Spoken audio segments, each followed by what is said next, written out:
কিন্তু এটা মমতা বন্দ্যোপাধ্যায়ের প্রাপ্য পাওনা এই ধরনের জিনিসপত্রকে উনি মাথায় তুলে রেখেছিলেন।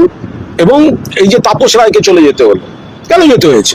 তাপস রায়ের মতো একটা দক্ষ নেতা, এই সুদীপ বন্দ্যোপাধ্যায় হোয়াটসঅ্যাপ করে করে কেঁদে কেঁদে বলেছেন মমতা আমাকে উত্তর কলকাতার সভাপতি আবার করে দাও।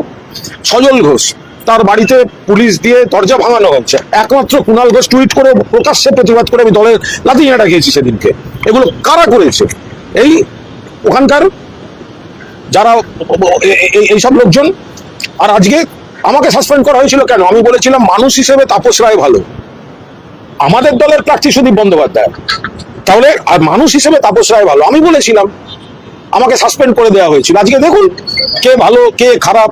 আর তো দুদিন আগে আমায় ফোন করেছিল, মমতার বাড়িতে সিআইডি গেছে, তুমি কোথায়? মমতা বন্দ্যোপাধ্যায়ের বাড়ি এখানে, বলো নয়না যাচ্ছে। তো নয়না দিয়ে আর এখানে এসে পৌঁছয়নি, সুদীপ দা ভূপেন্দ্র যাদবের বাড়ি পৌঁছে গেছে ছিল। কিন্তু রাজনৈতিকভাবে সুদীপবাবু জীবনে এতবার দলবদল করেছেন, মমতা বন্দ্যোপাধ্যায়ের সঙ্গেও করেছেন, তারপরেও মমতা বন্দ্যোপাধ্যায় উজাড় করে তাকে সম্মান টম্মান সব দিয়েছেন। তারপরে যা ঘটেছে এগুলো মমতা বন্দ্যোপাধ্যায়ের পাওনা, এইসব মানে প্রাপ্য ছিল।